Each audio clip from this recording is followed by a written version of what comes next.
1월 다섯째 주일 공동체 예배 오신 여러분들을 환영합니다. 너무나 잘 오셨습니다. 우리가 은혜는 차이를 만듭니다 라는 말씀을 가지고 오늘은 헛되이 받지 마십시오 라는 제목을 가지고 두 번째 이야기를 나누고 있습니다. 은혜는 내적으로 역사하는 하나님의 영광이 개인의 삶에서 외부로 반영되는 나타나는 것입니다. 그것은 성령님과 하나님의 말씀의 아름다움과 영향력이 삶에 반영되어 나타나는 것입니다. 은혜는 여러분들을 대중으로부터 분리해내어 신선한 은총을 받게 합니다. 은혜가 여러분들 안에서 역사할 때 모든 것이 심지어는 자연까지도 무생물까지도 여러분에게 유익하게 반응합니다. 하나님께서는 효과적인 영혼권의 삶을 위해서 필요한 은혜를 이미 저와 여러분 안에 넣어주셨습니다. 그러므로 주님께서는 하나님의 은혜를 헛되이 받지 말라고 여러분에게 호소하고 계십니다.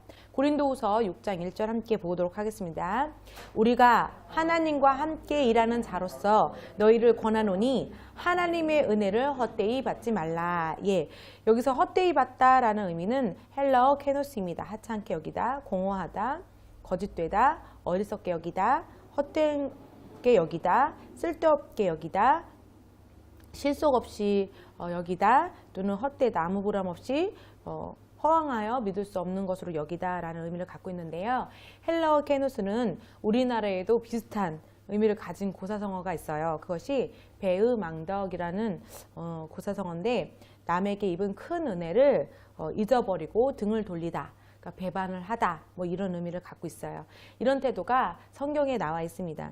예수님은 어느 날 10명의 문둥병자들을 만났습니다. 10명의 문둥병자들이 자신들에게 치료의 은혜를 베풀어 달라고 주님께 부르짖었고, 주님은 그 10명의 문둥병자들에게 가서 제사장에게 자신의 몸들을 보이라고 말씀하셨습니다. 이것은 이미 그들이 깨끗해졌다라는 사인이었습니다.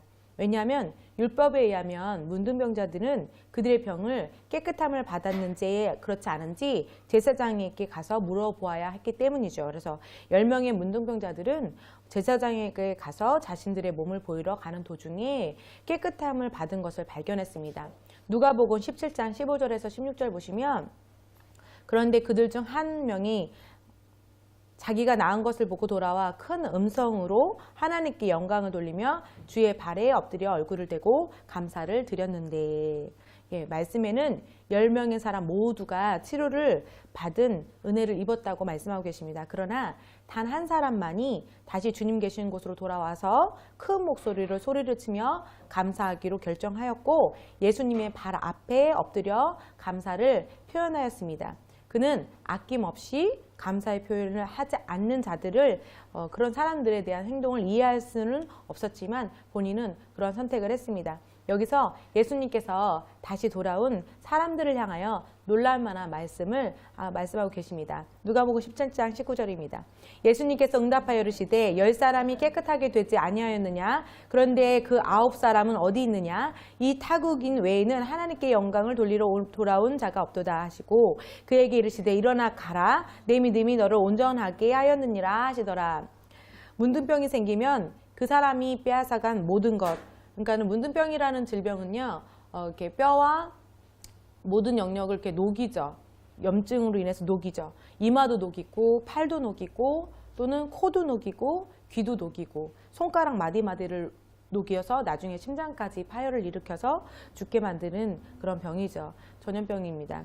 다시 생겼다는 그 온전케 되다, 그러니까 너를 온전케 하였느니라는 것은 잃어버렸던 이마, 잃어버렸던 손가락 마디, 또 잃어버렸던 코, 잃어버렸던 귀가 이렇게 완벽하게 생산됐다는 거예요. 그래서 문둥병자는 온전하게 되었다는 것까지는 본인 자신은 기대하지 못했지만 은혜 받은 것에 단지 감사했을 뿐인데, 그렇게 감사를 표현했고 큰 소리로 하나님께 영광 올렸을 뿐인데, 은혜를 받은 것이 다시 돌아 표현했던 그 모든 것들이 그 사람은 더욱더 큰 기적이 일어나도록, 그 기적을 받도록 도왔습니다. 여기서 두 종류의 사람이 있습니다. 말씀을 받고 은혜 아래서 다시 돌아와서 감사를 표현하는 마음의 밭의 사람이 있습니다. 또 다른 종류의 사람은 치료의 은혜를 받았으나 다시 돌아오지 않고 등을 돌리고 받은 큰 은혜를 잊어버리고 자신들이 원하는 가족의 품으로 또 직장의 품으로 또 세상 안으로 마음의 밭을 돌려서 간 밭들이 있습니다. 주님께서는 돌이켜 돌아오지 않는 태도, 이러한 태도를 은혜를 헛되게 여기는 태도라고 말씀하고 계시는 거죠. 은혜를 헛되이 여기다 라는 표현은 교만하다 라는 의미로 같이 사용할 수도 있을 것 같습니다. 교만은 헬라어 휴페레파노스입니다. 교만이란 아주 자기 자신을 뛰어나게 여기다, 거만하다, 뽐내다, 잘난체하다, 건방지다, 오만하다 라는 의미를 가지고 있어요. 본인 자신보다 다른 사람들을 더 귀히 여기는 태도가 없이 다른 사람들보다 본인 자신이 뛰어나며 더 나은 자라고 여기고 오만하게 하는 태도가 교만인 거죠. 교만한 자는 하나님의 은혜로부터 멀리 와 있을 뿐만 아니라 성령님께서는 이러한 태도를 가진 자들하고 교제하실 수 없으십니다. 교만은 자기 자신을 속임으로 쉽게 알아차릴 수가 없기 때문에 많은 사람들이 부지불식간에 교만하게 행동합니다. 오직 하나님의 말씀만이 교만이 실제로 무엇인지를 알려주십니다. 예를 들면 성경 안에서 예수님의 몇몇 제자들이 주님의 가르침에 화를 내며 더 이상 따르지 않았다는 것을 우리에게 알려줍니다. 이러한 일이 예수님께서 가버나움에 있는 회당에서 가르치실 때에 일어났습니다. 예수님께서는 거기에 있는 사람들에게 불편해하는 무언가를 말씀하셨는데 그들은 이렇게 말합니다. 이 말씀이 어렵도다. 누가 들을 수 있느냐라고 반문합니다. 제자들 중 몇몇은 예수님의 가르침에 화를 냈습니다. 그들은 예수님보다 자신들이 하나님의 말씀의 모든 면에서 더 잘 알고 있었고 또 자신들이 더 잘 알고 있다고 생각하고 있었기 때문에 교만으로 올줄에 있었던 것이죠. 그런데 예수님께서는 그들이 제자라 할지라도 그런 떠나는 자들을 막지는 않으셨어요. 그냥 가도록 내버려 두셨습니다. 그런 다음에 예수님께서는 아직 남아있는 제자들을 향해서 너희들도 이렇게 그들과 같이 떠날 것이냐라고 이렇게 물으시죠. 그때 베드로가 제자들을 대표해서 한마디 합니다. 주여, 영생의 말씀이 주께 있사오니 우리가 누구에게 가오리까? 우리가 주는 하나님의 거룩하신 줄, 주님이 거룩하신 줄 우리가 알고 믿사옵나이다. 이렇게 고백하죠. 12제자만이 예수님으로부터 받은 것이 얼마나 귀한 가치관을 갖고 있는 것인지 알고 있었기 때문에 가지 않고 머물러서 있었던 것입니다. 남은 제자들은 예수님께서 그리스도이심을 확신했고 주님께서 주신 메시지를 존중했습니다. 그러나 다른 제자들은 그렇게 하지 못했습니다.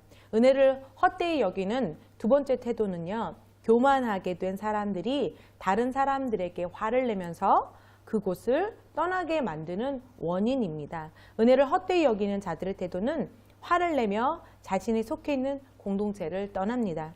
여러분이 말씀을 통해서 자신에게 거슬리는 말을 들을 때면 화가 나서 이렇게 떠나지 마십시오. 어떤 사람들은 이렇게 말합니다. 목사님이 얼마나 대단하게 나에게 그런 말을 합니까? 이런 말도 합니다. 어떤 사람들이 울줄하면서 거만하게 말하고 있다면 아직 그러한 사람들에게는 그리스도가 나타나지 않았다라는 증거이지요. 이러한 사람들은 아직 주님과 친밀해지지 않았습니다. 주님을 더욱더 알게 될수록 여러분 그럴수록 더욱더 겸손해지는 것입니다. 세 번째로 은혜를 헛되이 여기는 사람들의 태도 중에서는 본인 자신에 대하여 마땅히 생각할 그 이상으로 본인을 높게 측정하고 높게 생각합니다. 그래서 그들은 실제로 자기 윗사람을 인정하고 존중하는 것을 거부합니다. 우리들은 다른 사람들이 있는 그 모습 그대로를 존중해야 합니다. 그것이 은혜 받은 자들의 살아가는 방법이지요. 하나님의 집에서 교회 공동체 안에서 자신들이 꾸중을 듣고 교정을 받을 때 실족하는 사람들이 있습니다. 실족이라는 단어는 다르게 발을 디딛다, 다른 행동을 하다라는 의미를 갖고 있어요. 이것은 교만의 태도입니다. 본인 자신이 모든 사람보다 크다고 생각하기 때문에, 본인이 뛰어나다고 생각하기 때문에 목사님이나 장로님이나 전도사님이나 셀 리더자님이나 교사 선생님들에게 또 어른들에게 인사하거나 존경을 표하는 것을 힘들어합니다. 그것은 그리스도인들의 태도가 아니죠. 교만한 사람은 그가 아무리 애쓸지라도 인생에서 멀리 앞으로 뛰어가지 못합니다. 성경이 말씀하고 있습니다. 누가복음 14장 11절에는 누구든지 자신을 높이는 자는 낮아질 것이요 자신을 낮추는 자는 높아지리라 이렇게 말씀하고 계십니다. 무례하고 거만하고 뽐내는 것을 거부해야 합니다. 하나님은 교만하고 거만한 사람을 대적하고 겸손한 자에게 은혜를 주시기 때문입니다. 자신들의 삶에서 앞으로 전진하지 못하는 이유를 모르는 사람들이 있습니다. 그것은 자신의 마음이 자부심으로 부풀어 있기 때문이 그래요. 하나님 아버지의 자녀들로서 우리들의 삶에서 교만하고 거만한 것을 허락하지 마셔야 합니다. 겸손한 것을 스스로 선택하고 배우십시오. 다른 사람들을 멸시하지 마십시오. 은혜를 받고 헛되이 여기지 않는 그리스도인들은 무례하게 행동하지 않습니다. 거만하거나 자부심으로 자기 자신을 높이는데 부풀지 않습니다. 다른 사람들을 존중하고 또 그들을 존경합니다. 진정한 은혜를 받는 사람들은 하나님의 말씀을 통해 예수 그리스도의 주 되심에 본인 자신을 복종시킵니다. 하나님의 말씀은 우리의 영 안에 들어와 필수적인 교정을 할 수 있는 유일한 능력입니다. 하나님의 말씀을 공부하고 그 말씀이 우리의 생각과 또 우리의 행동과 삶의 방식을 인도하도록 우리가 말씀에 우리를 양보할 때 우리들은 자동적으로 예수님께 순종하게 되는 것이지요. 왜냐하면 주님만이 바로 살아계신 말씀이기 때문입니다.